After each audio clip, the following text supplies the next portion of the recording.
Well, so far this wildfire season, at least 237,000 acres have burned, with 11 major fires burning right now in Washington state.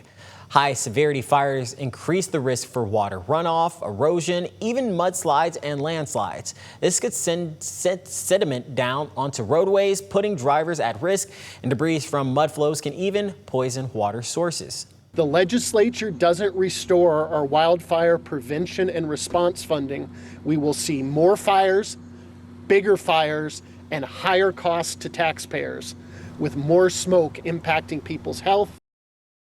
The Commissioner of Public Lands is urging lawmakers to restore funding it pulled from the Department of Natural Resources, wildfire preparedness and response efforts under House Bill 1168, emphasizing every part of Washington has been impacted by wildfires.